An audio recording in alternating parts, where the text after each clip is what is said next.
Well, here we are again, people. Hope you're all doing extremely well. So what's happening in your life? What's happening in the last few days of your life?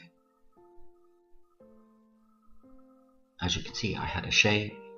I even did a lot of cleaning of my life the other day. Cutting chains, releasing things that really no longer serve. And I believe the energies around Gaia at the moment are really pushing us to remove all that no longer serves us. We're looking at our lives with close scrutiny, under a magnifying glass or even a microscope in some cases, because we find ourselves in this vicious spiral, this vicious circle of ego coming up, situations occurring that are really repetitive. We've done this before. What was the outcome? We're seeing things differently also. We're looking at things from a different perspective, from a higher perspective. And this is part of the ascension, this is part of the ascension process. As we expand our consciousness, we tend to look at things a lot differently. And our intuitive skills are now coming to the forefront of our mind. And one of the things that I realize is that the ego is in constant battle with your intuition. And you're given situations where you have to decide one or the other. And I suppose we're micromanaging our lives. In a way, we're micromanaging our ego and intuition, and beginning to recognize our intuition is coming from our heart and our soul. And our ego is coming from our mind. And for those that have been struggling, I know many have been struggling, and I know many have been going through some pretty stressful situations. But it's important that you go through this, because your intuition, your soul is trying to remind you that there are some things that you need to finish. I do believe many of you have started your new books. The preface is written, but the old book is still open, and there are some chapters that just need the full stops and that whole book closed. The new book of life is being written. And some of you are reluctant to close that book, based upon a fear, or based upon a societal template, or on a familial template. And one of the things that I can say is, recently I offered my services to a group of individuals, and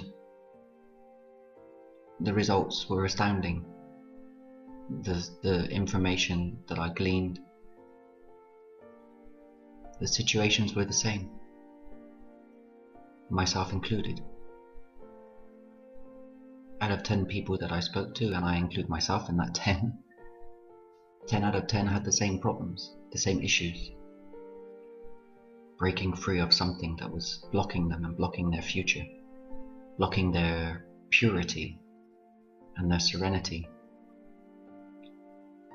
And I'll share with you something over the week that happened to me over the weekend. And last weekend here was Easter, and I know that this weekend the Orthodox also have their Easter. I never understood why there were 2 days for Easter. This person, Jesus, decided to die on one day. So that's another interesting situation to look at too, where religion has been used as a tool to control your beliefs. How can there be 2 Easter Sundays? 2 different calendars, 2 different time zones? But there is, it exists. But anyway, that's another story, and that's another philosophy. But going back to this study about what I recognized and what I saw in is very, very interesting, and is very revealing. And I do urge those that watch this video to take a close look at their lives, take a close look at what's controlling them, take a close look at those things that are still controlling you today that were in your past, and it normally is around a parent or a family member, or if those are no longer in your life, then it's somebody that has been in your life that is still heavily influencing you or has some attachment to you. And the moral of this study that I did, or this work that I did in service, was to help those that approached and accepted the offer to see things from a helicopter, from an overhead view. And that was very interesting, and each person took away something that was very real and very, very three-dimensional, very this reality. And I believe that they will make whatever decision they need to make to enable them to free themselves from these chains and these anchors and these burdens, and to free themselves and their soul into the next book of life. But going back to last weekend, Easter was here. We had a very pleasant Easter Sunday with my children's grandparents and their family. And the next Easter Monday I received a message which was a surprise to me, saying that my youngest daughter Amy wants to go back to Australia. And I was just, boom, I was just astounded. And there's been this constant, I suppose, really recognition by me that there are issues that I am trying to help my daughter with. But again, there's a repetitive pattern. There's the lies, there's the deception. And I'm not embarrassed to say that my daughter is very, very cunning, very, very manipulative. And this is a repetitive pattern. But what I'm looking at is me, the old me. And knowing what I've gone through on this ascension process to heal and to deal with the shadow side and to deal with the dark side and to release these chains. How can I help her? How have I been able to help her? And I felt very disappointed, very sad, very angry that somebody, my ex-wife, decided to tell me that my daughter wanted to go back to Australia, to a completely new situation, to a completely new time, to a completely new school. And I viewed this as running away. She's running away from something. The same as when she came here, she's running away from something there. So I had a very heated discussion. And I've restricted her access to social media. In other words, I took her mobile phone. I took away her computer. And for a day we never spoke. And Tuesday, today's Thursday, Tuesday she went to school. And the evening we spoke together. We had dinner together. And we had a movie evening together. But her attitude, as she got a little piece of information of positivity from me, she began to go back into the old trait of, can I have this and can I have that, can I da da da da. And I just said, you need to learn to live with what you have. And you need to focus on what you need to focus on, which is your schooling. At the end of year, you need to decide which high school you're going to, so you need to focus on this. And you're afraid to work. You're afraid to work on this because you're afraid of failure. You're afraid that you don't fit in here. Because she's a very, very special child. Very special child. Her intuitive skills are incredible. She's a glowing ray of light. But she's amongst a class of, I suppose, not so positive energy. And she's trying to fit in. Instead of trying to be unique, she's trying to fit in. And this is a conflict between ego and self. I released some things and some people from my life that I felt, or know, were holding me, pinning me, abusing me, manipulating me, taking advantage of me. And I reclaimed back my own power. I can tell you within the space of 24 hours, my daughter has changed completely, completely changed into a completely new girl. Last night we had dinner together with her sister. We were laughing and joking around the table. We washed the dishes together. We watched another movie together. And also over the weekend I had an infection in my jaw, a toothache, and loads of stuff going on. Ascension flu, the whole kit and caboodle. My eldest daughter had ascension flu, or flu, whatever we want to call it. So this was a time for releasing and letting go. Cutting ourselves free of that no longer serves. Cutting ourselves away from false realities, dreamlands, and coming back down to this reality where we live, because we are humans and we need to live our life in this reality. I've always said that living in a higher consciousness is wonderful because there's no pain, there's no suffering. We're masking everything up there and we're free. And when we come down to reality, we're confronted with issues that need to be dealt with, and those issues are compounded when we don't deal with them. And we're learning day by day. There's no textbook or guidebook for this ascension process. It's a process, and each of us is unique, and each of us has to realize what we need to release, recognize what we need to release or to cut out of our lives. And family is a big one. Family is a really big influence in our lives, apart from our work. And families play these games, the manipulative games. You know, it's not what humanity is about. We are here to live our own lives, not the lives of others.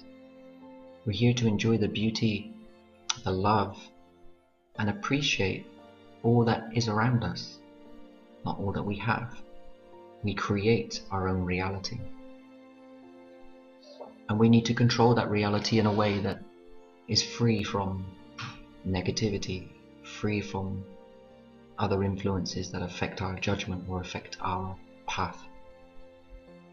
And sometimes we do get involved in things that we believe serve us, and there are lessons in our soul, our life lessons to be learned there. And then we begin to recognize patterns in others that we've experienced before, and we say, no, we're not going there again. And we recognize it and we remove it. And there are many wolves in sheep's clothing, this I know. And as we are ascending, we become able to see it with more clarity. We're able to spot it. But then again, this battle goes on within ourselves, our ego and our intuition, which is right, which is wrong. And there's no right or wrong. It's just what is. Our decision is what will take us along this path. And this is why I've said that this path is like the yellow brick road. It's meandering. We're meandering. There's no straight path to the top of the mountain or to the river or to the sea. There's a road that needs to go along.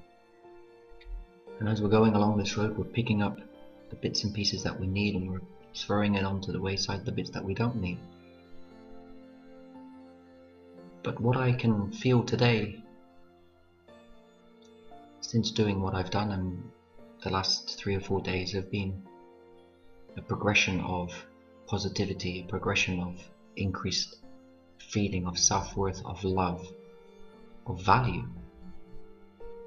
new ways of communicating, taking a step back from the normally hours and hours of work that I was doing to create the abundance. The abundance is there. I have this foundation. Yes, I'm still trying to maintain that for the future, but today I have that.